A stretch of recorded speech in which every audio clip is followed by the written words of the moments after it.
ಧಿಕ್ಕಾರ ಕೂಗೋದ್ ಬಿಟ್ಟು ಇನ್ನೇನು ಮಾಡೋದಕ್ಕಾಗಲ್ವಾ?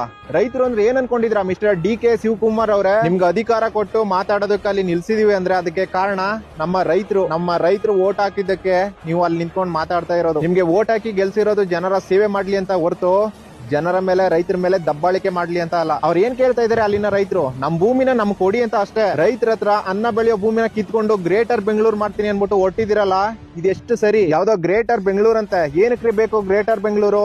ಆಲ್ರೆಡಿ ಬೆಂಗಳೂರು ಗ್ರೇಟ್ ಆಗಿದೆ, ಅದು ಎಲ್ರಿಗೂ ಗೊತ್ತು. ಯಾಕೆ ಹಳ್ಳಿಗಳು ನಿಮ್ಗೆ ಕಾಣಿಸಲ್ವಾ? ಹಳ್ಳಿ ಕಡೆಗೆ ಬಂದ್ ನೋಡಿ, ಹಳ್ಳಿಗಳಲ್ಲಿ ಈಗ್ಲೂ ರೋಡ್ಗಳಿಲ್ಲ, ಬಸ್ಗಳಿಲ್ಲ, ಕುಡಿಯೋದಕ್ಕೆ ನೀರಿಲ್ಲ, ಅದೆಲ್ಲ ನಿಮ್ ಕಣ್ಣು ಕಾಣಿಸಲ್ವಾ? ಗ್ರೇಟರ್ ಬೆಂಗಳೂರು ಅಂತ. ಸಿಟಿನ ನೀವು ಡೆವಲಪ್ ಮಾಡ್ತಾ ಹೋದ್ರೆ ಹಳ್ಳಿಗಳನ್ನ ಯಾವಾಗ ನೀವು ಉದ್ಧಾರ ಮಾಡೋದು? ಒಬ್ಬ ರೈತನ ಹತ್ರ ಯಾವ ತರ ಮಾತಾಡ್ಬೇಕು ಅನ್ನೋದು ನಿಮ್ಗೆ ಗೊತ್ತಿಲ್ಲ. ಓಟ್ ಕೇಳೋದಕ್ ಬರುವಾಗ ಅಮ್ಮ ತಾಯಿ ತಂದೆ ಅಂತೀರಾ, ಇವಾಗ ಹೋಗಯ್ಯ ಬಾರಯ್ಯ. ಯಾಕೆ ಅಧಿಕಾರದಲ್ಲಿ ಇದೀವಿ ಅನ್ನೋ ಒಂದು ದರ್ಪನ?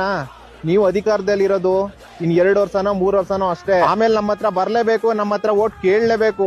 ಕೇಳೋದಲ್ಲ, ಭಿಕ್ಷೆ ಬೇಡ್ಬೇಕು ನೀವು. ಕರ್ನಾಟಕದಲ್ಲಿ 86 ಲಕ್ಷ ರೈತ ಕುಟುಂಬಗಳಿದಾವೆ. ಅದರಲ್ಲಿ 4 ರಿಂದ 5 ಕೋಟಿ ಜನ ನಮ್ಮ ರೈತರೇ ಇದಾರೆ.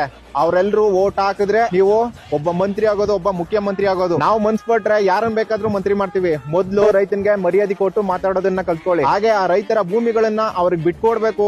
ಇಲ್ಲ ನಾವು ಮಾಡಿದ್ದೆ ಕಾನೂನು ಅಂದ್ಬಿಟ್ಟು ನೀವೇನಾದ್ರು ಹೊರಟ್ರೆ ಇವಾಗ ನೀವೇನೇನ್ ಮಾಡ್ತೀರಿ ಎಲ್ಲಾನು ಮಾಡಿ, ಮುಂದೆ ನಮ್ಮ ರೈತರು ನಿಮ್ಗೆ ಏನ್ ಮಾಡ್ಬೇಕು ಮಾಡ್ತಾರೆ. ಸೊ ಈ ವಿಡಿಯೋ ಕರ್ನಾಟಕದ ಪ್ರತಿಯೊಬ್ಬ ರೈತನಿಗೂ ತಲುಪಬೇಕು.